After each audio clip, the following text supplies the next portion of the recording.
Yo, what up mga bro? Welcome sa ating tambayan. At sa episode na to ay mag-unboxing muna tayo. Solid talaga ng pagkakabalot mga bro no? Shoutout nga pala kay Boss Nico. Eto nga pala page niya. Visit nyo lang yan mga bro kung gusto nyo magpa-ship. Napaka-solid dyan. Salamat Boss Nico sa pag-asikaso. Kung hindi dahil sa kanya mga bro, hindi to masiship papunta dito sa akin. So nakikita nyo mga bro, tatlong lagayan to. Buksan muna natin kung kamusta sila. Unahin muna natin tong nakahiwalay. Actually mga bro, dalawang seller to Tapos, shinip ko papunta kay Exotic. Tapos, si Exotic na nag-ship papunta sa akin dito sa Northern Samar. Sana talaga buhay sila no mga bro. 7 days kasi yung biyahe nila Tapos 2 days nasa Taguig. Bali 9 days sila nakalagay sa container na yan. Check nga natin to. Sa nga pala tong LP mga bro. La Ciudora Paraibana. Dito sa part na to mga bro, kinakabahan ako habang dahan-dahan kong inaalis yung tissue. Eto siya bro. Parang naka-death curl. Death curl talaga. Sa part na to, di ko alam. Nalulungkot ako na kinakabahan. Ayan, tingnan nyo mga bro. Pagka-open kasi nakatihaya siya bro. Kaya yung unang pumasok agad sa utak ko mga bro is patay siya.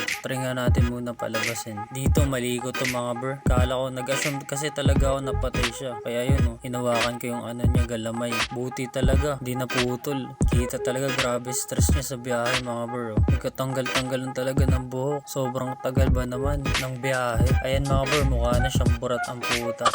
Or di ko alam kung anong dahilan. Baka masyadong masikip or yung container. Pero nung nakita ko yan mga bro, nagalaw pa naman siya Baka stress na stress siya sa biyahe. Sobrang pagod ata na ito Sana mga bro makarecover to. Lagay muna natin siya dito sa takip mga bro. Hayaan natin siya makapagpahinga. Ito, ayusin lang natin yung mga paa niya. Kakalungkot naman. Kasalanan ko din kasi bro. Di ko agad nadala kay Bossing Exotics. Sana nadala ko agad sa kanya.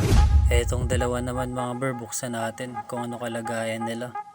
Ay putik, ako pa ata papatay sa kanila dito Wag naman. May idea na ba kayo mga bro kung ano to? Sana talaga okay tong dalawa. Eto muna ang isa, tignan natin. Op, silipin natin. Dahan-dahan lang. Eto mga bro, nakikita nyo na ba? Ano sa tingin nyo? Anong tarantula kaya to? Kita na agad parang brown na reddish yung mga legs niya. Tingnan natin mga bro kung buhay. Pero parang buhay naman siya Kaya all goods to. Takpan muna natin to mga bro. Confirm, buhay naman tong isa. Balik tayo sa LP mga bro. Try natin lagyan ng tubig yung bibig niya. Try natin siyang painumin onti lang, tapos set aside ulit natin. Set up agad natin siya ng clue niya. Etong isa mga bro, ano sa tingin nyo? Clue natin, heavy weber ito Silipin natin mga bro kung buhay siya. Yun, ganda. Ito nga pala isang Embalfory. Huling silip muna. Yun, ganda, parang fluffy. Buhay naman siya mga bro. Takpan muna natin to. Set up tayo.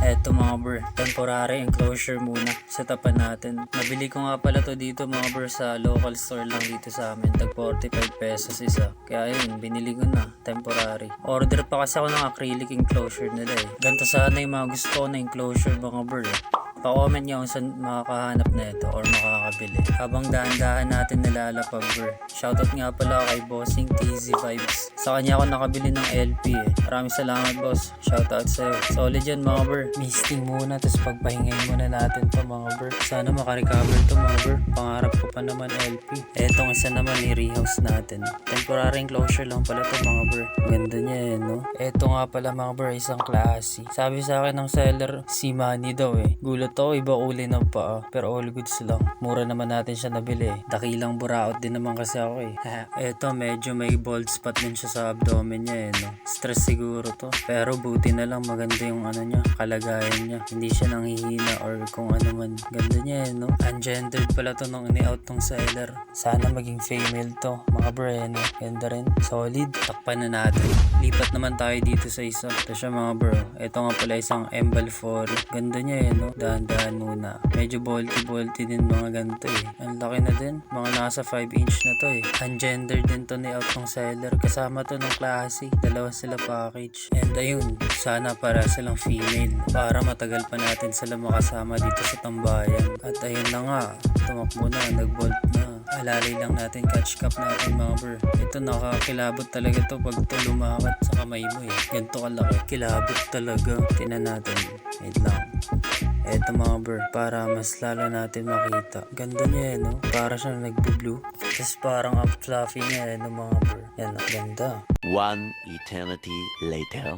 Eto na nga pala kalagayan ng LP natin ngayon mga bro. Medyo nakaka-recover na siya. Ayan siya oh. Medyo gumagalaw-galaw, naglalakad-lakad na rin siya. Sana magtuloy-tuloy na to. Pasensya nga pala mga bro sa ingay. Bigla kasing umulan dito. Habang tinitingnan natin tong LP na to, mga shoutout muna tayo dito sa mga solid natin na mga bro. Shoutout nga pala kay Rowen Del Rosario, pati kay Ron X Weaver, pati kay Christian Bangkoy. Maraming salamat lagi sa suporta nyo mga bro. Salamat kung umabot kayo dito. Kung nagustuhan nyo, like nyo lang. Kung ayaw nyo naman, skip nyo lang. Yun lang mga bro. Happy keeping, ride safe.